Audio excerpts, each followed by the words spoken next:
all become a blur for the media as Donald Trump and Hillary Clinton make their final sprint to the battleground states across the country, and the rhetoric in this often ugly campaign has turned even harsher.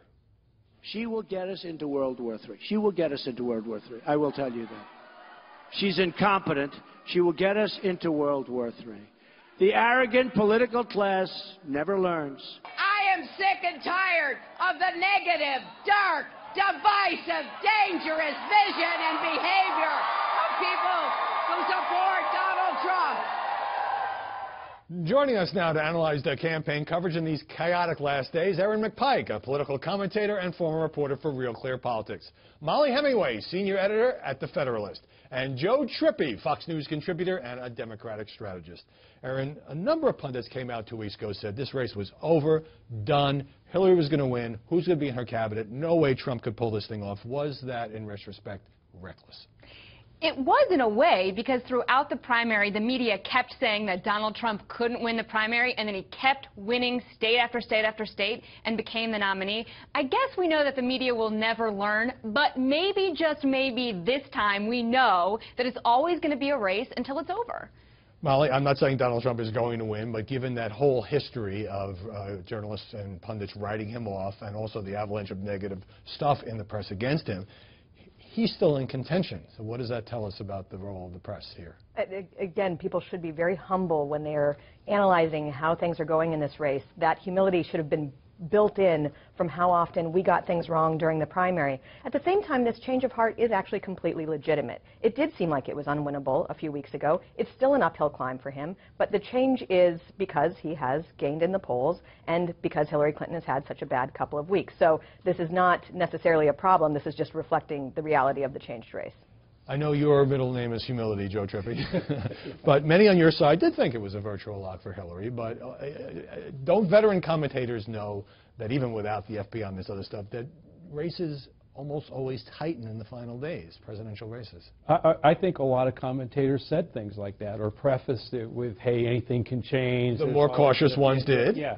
But I think, yeah, the media was always goes overboard in these things, and never look. They always get closer at the end. They always do, and so. But why is that? Because you want to appear so smart that you called it the day before someone else, and then you hope if you're wrong, if everyone loses the videotape? Well, first of all, if you're wrong, no one. Generally, everybody's wrong. When it's going the way it was, when it was going the way it was pre-Comey letter.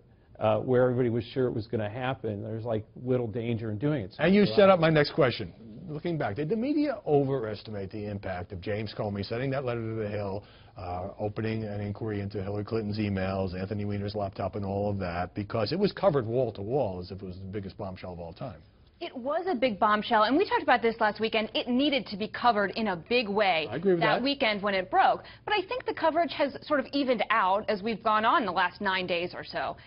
It deserved to be covered because it was a huge story, and the FBI's involvement in this election is something that the media couldn't possibly ignore. Well, over the next few days after the weekend that story just kind of took over this campaign, Molly, there was an intense media focus on Comey, the FBI director, and whether he was meddling in the election. A New York Times news story even compared him to J. Edgar Hoover. So that shifted the focus, in my view. What do you think? It was shameful the way the media covered this. There was no daylight between the Clinton campaign's approach to what happened in the FBI letter and what you were reading in many media outlets. This is a story that should have been covered on the substance. You have an FBI investigation into one of the candidates who is running for president. That is just legitimate on its own. How it affects the race should not be the primary concern of the media covering this race, and it's a big reason why people have such a difficulty trusting their media to cover things. Are you suggesting that the media followed the Clinton campaign line or just somehow came to the same conclusions as people in the Clinton campaign? You can see it just by the way that the media covered things differently. When the FBI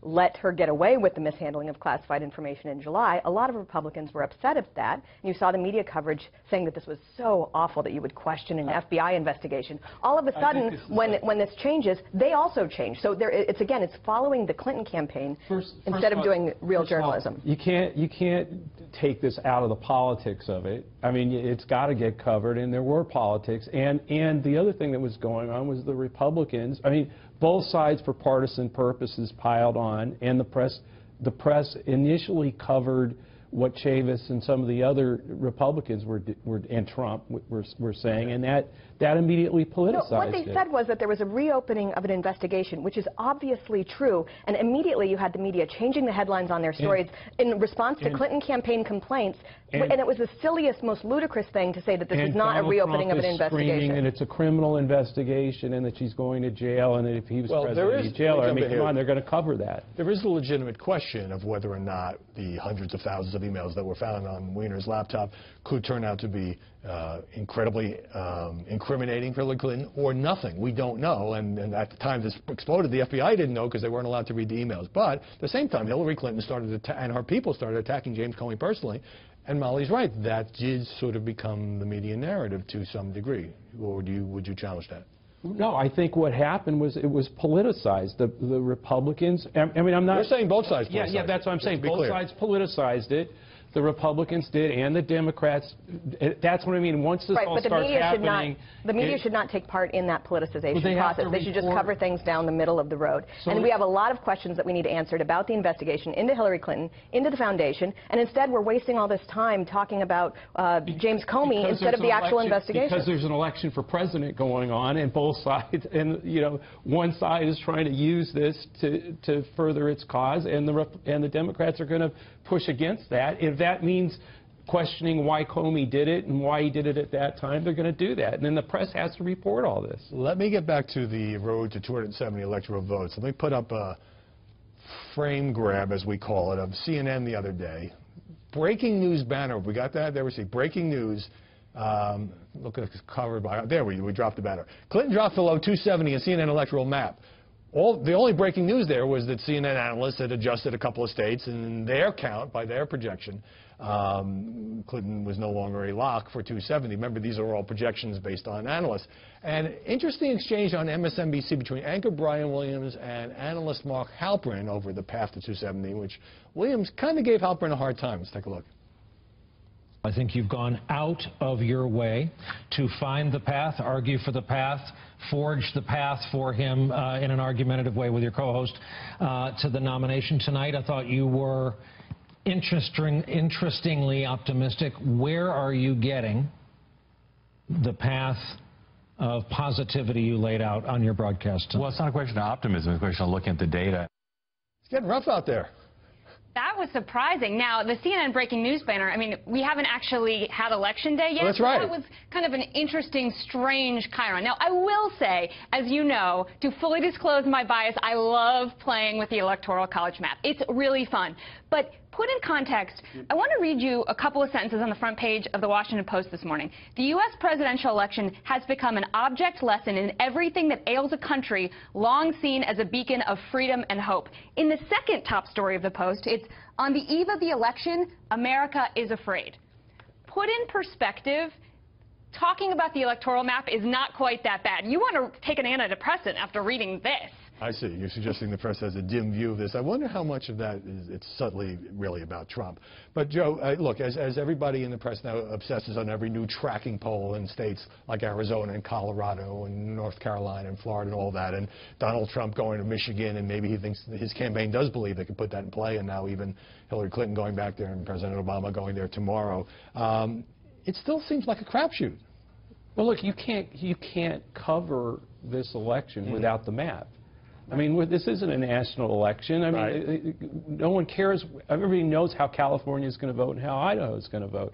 So everything, the campaigns, where they're going, where they're putting ads up, everything. It's all useful information. It's all about that map. Having said that, horse race coverage can kind of overwhelm the actual substance of the campaign. This has actually been an interesting campaign with candidates who have different ideas about foreign policy, immigration, economic policy. When you obsess over horse race politics at the expense of those issues, it kind of teaches people not to vote on issues so much as to vote strategically. Well, let me just say that back in 2008, the night before the election, David Gergen, who was a CNN commentator, went on CNN and said, I expect Barack Obama to get at least 332, maybe 339 electoral votes. He went on to get 365 electoral votes.